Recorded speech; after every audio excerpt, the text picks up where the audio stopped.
Donc, Dorian est actuellement postdoc au laboratoire interdisciplinaire de physique à l'Université de Grenoble. Il a soutenu sa thèse à l'ESPCI. Il a été également postdoc à l'Institut Langevin à l'ESPCI. Il a été postdoc aussi à l'Université d'Utrecht aux Pays-Bas dans l'équipe d'Allard Mosk, si je ne m'abuse.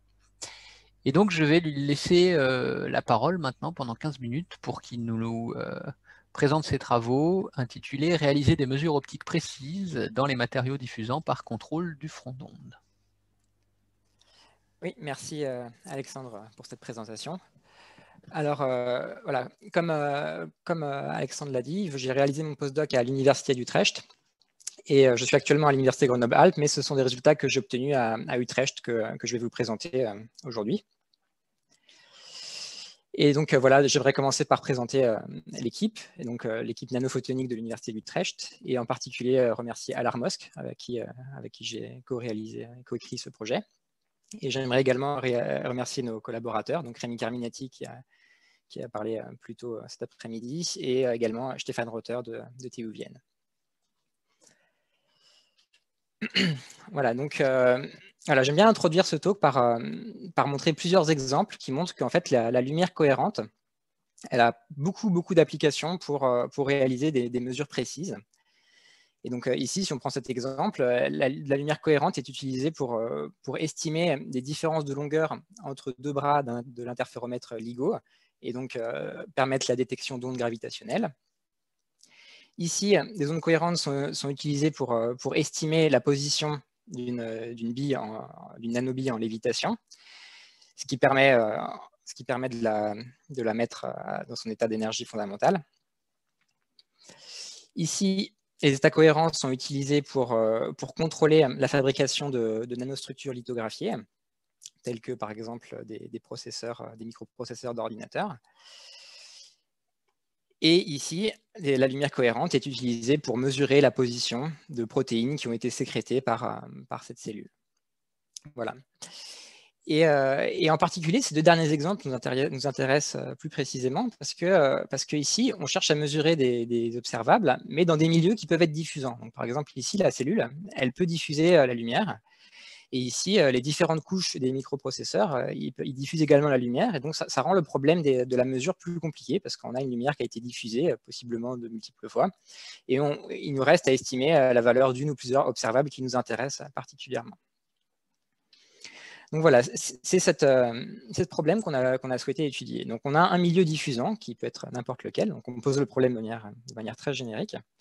Et on a un ou plusieurs paramètres θ qu'on cherche à estimer à partir de mesures optiques. Donc une approche très classique, c'est d'envoyer une onde plane, de mesurer le champ transmis ou diffusé, et de réaliser des estimations de cet observable à partir du champ mesuré. Mais si on utilise cette approche, rien ne nous garantit qu'on arrive à faire des estimations précises. Parce qu'en particulier, rien ne nous garantit que notre onde incidente, elle va interagir au niveau de l'objet qui nous intéresse. Voilà, donc nous, ce qu'on cherche à faire, c'est à identifier la meilleure manière de structurer l'onde d'entrée pour que lorsque l'on mesure l'onde de sortie, on arrive à faire des mesures de manière la plus précise possible. Donc on cherche vraiment à déterminer la forme optimale de l'onde qui permet d'estimer précisément, spécifiquement, le ou les paramètres qui nous intéressent et qui caractérisent le milieu diffusant. Donc une approche qui a été introduite il y a plus de 10 ans par l'équipe d'Allard Mosk est de faire du contrôle de front d'onde en entrée pour maximiser l'intensité à un point donné. Donc si on envoie une onde plane sur un milieu diffusant, on obtient une figure de speckle, telle que montrée ici. Mais si en amont, on fait un contrôle de front d'onde avec un SLM par exemple, et qu'on utilise des algorithmes d'optimisation, on peut arriver à maximiser l'intensité à un point donné en transmission, malgré une diffusion multiple à travers un milieu diffusant. Donc voilà, en fait, on aimerait utiliser ce type d'approche, mais cette approche-là, elle n'est pas optimale. Et en fait, rien ne garantit qu'elle soit optimale pour mesurer ou estimer des observables. Parce que par exemple, si on dit qu'on a un objet ici et qu'on cherche à estimer sa position, ça pourrait être une bonne solution de maximiser l'intensité à la position de l'objet pour maximiser l'interaction du champ avec cet objet et donc maximiser l'information. Mais ça ne prend pas du tout en compte, par exemple, l'observateur. Donc, typiquement, les photons qui interagissent avec l'objet, c'est une chose, mais il faut également qu'ils soient redirigés vers l'observateur. Et donc, cette approche-là, qui consiste simplement à maximiser l'intensité, elle est insuffisante pour prendre en compte l'observateur. Donc, nous, on cherche vraiment à une meilleure mesure de l'information qui nous permet de quantifier la précision qu'on peut atteindre lorsqu'on réalise des estimations d'une observable. Et donc, cette meilleure mesure, en fait, elle est donnée par l'information de Fisher. Donc, c'est une mesure qui a été établie dans le cadre de la théorie de l'estimation, lorsqu'on cherche à estimer des paramètres, θ, à partir de données bruitées x. Et donc, en fait, on construit des fonctions ou des estimateurs des données pour permettre d'estimer θ, et on cherche à réduire la variance des estimations. Donc voilà, si on part d'une situation où on fait des estimations qui ont une large variance, la première chose qu'on peut essayer de faire, c'est d'améliorer l'algorithme qui permet de retrouver θ à partir des données x, donc d'améliorer l'estimateur. Et voilà, donc si on fait ça, on peut arriver à réduire la variance des estimations jusqu'à une certaine limite. Et à partir de cette limite, on ne peut plus améliorer la précision, on ne peut plus réduire cette variance due à une limite fondamentale qui est donnée par la borne de Cramer-Rao et qui dit essentiellement que comme les données sont bruitées, les estimations sont également bruitées. Et donc que le bruit des données va induire une limite fondamentale à la variance des estimations qui vont être réalisées à partir de ces données. Et donc cette limite fondamentale, elle se calcule à partir de l'information de Fisher, donc c'est ce que j'ai noté J ici. Donc on voit que plus on a d'informations, plus cette variance peut être faible, et donc plus potentiellement on peut avoir une bonne précision d'estimation.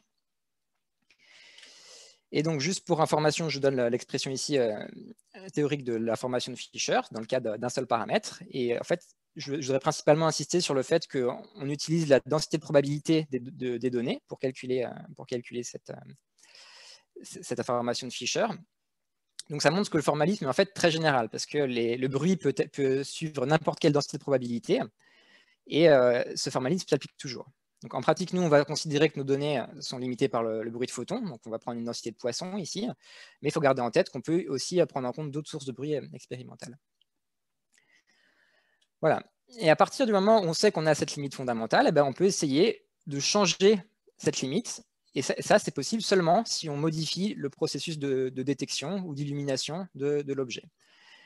Donc en fait, on va changer avec l'appareil avec lequel on obtient les données pour que ces données suivent des densités de probabilité qui sont plus favorables et qui permettraient éventuellement d'arriver à une meilleure précision d'estimation. Donc voilà, on sait ce qu'on va chercher à optimiser maintenant par contrôle de front d'onde. On va essayer de minimiser cette borne de Cramer-Rao, ou de manière équivalente pour un paramètre, de maximiser l'information de Fisher.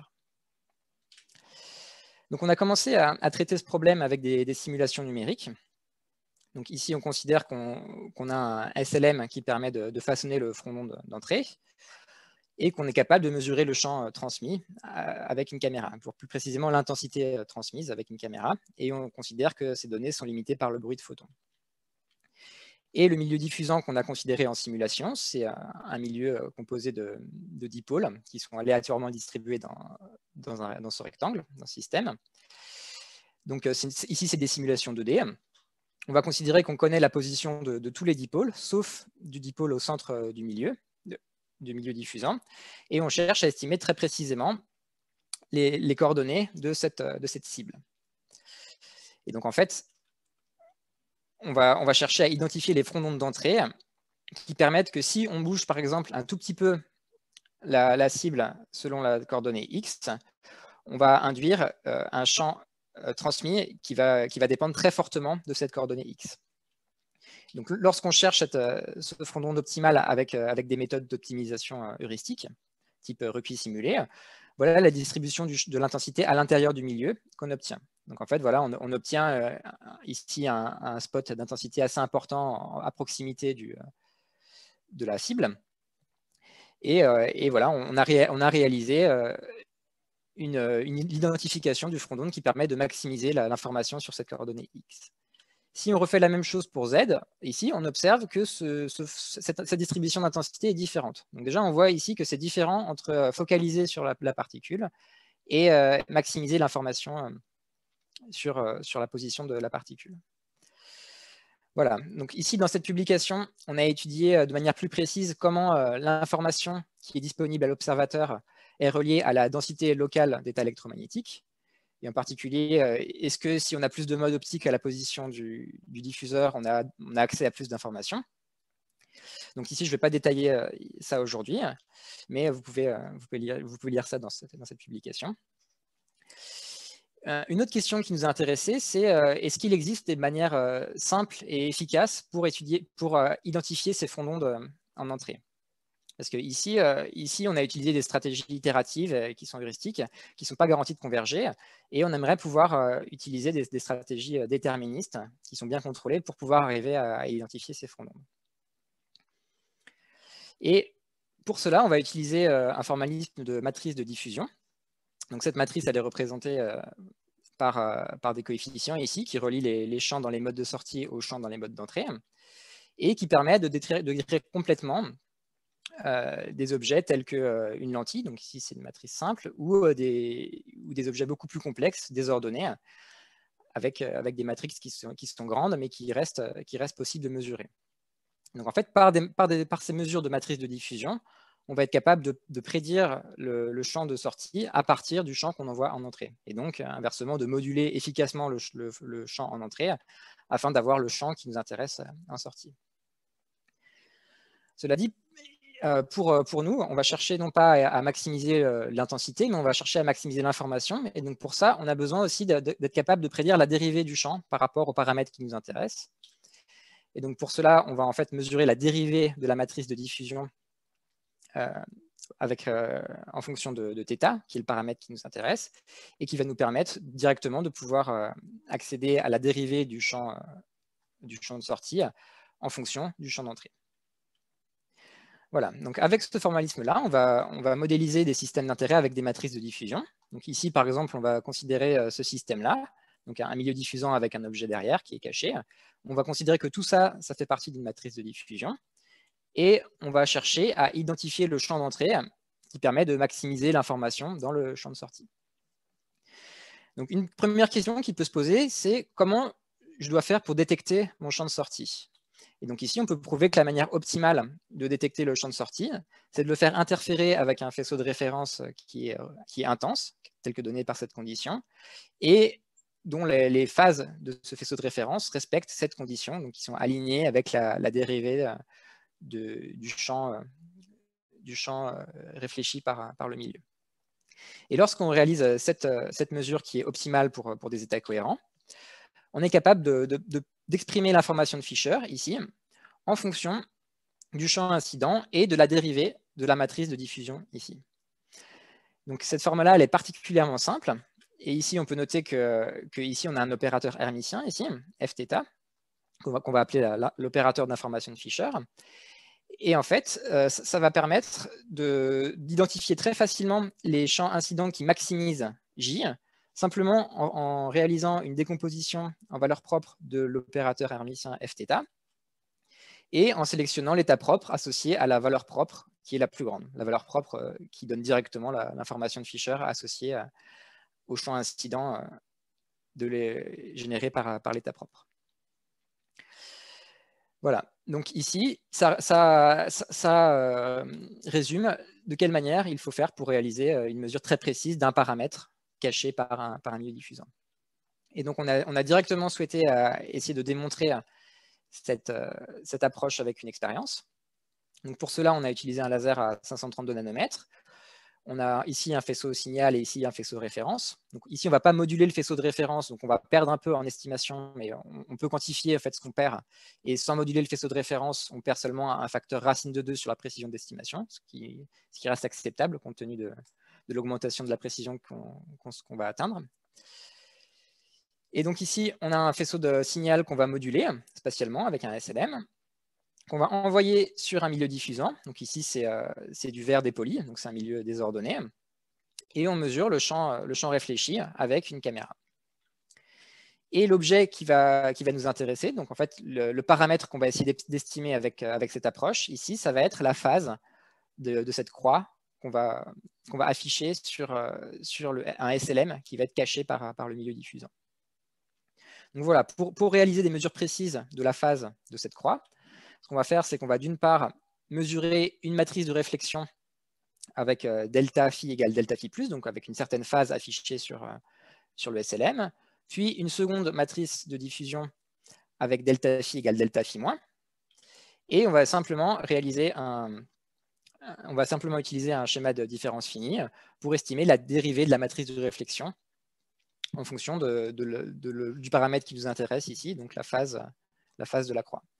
Et à partir de cette matrice de réflexion, on peut facilement construire cet opérateur d'information de Fisher, réaliser une décomposition en valeur propre et identifier les meilleurs champs incidents qui permettent de mesurer la phase. Voilà. Donc, une fois que cette procédure a été réalisée, pour montrer son intérêt, ce qu'on a fait, c'est qu'on a mis une densité optique très forte sur le signal, ce qui fait qu'on illumine avec très peu de photons notre milieu. Et on va regarder quelle est la limite de précision théorique qui est prédite dans ces conditions-là.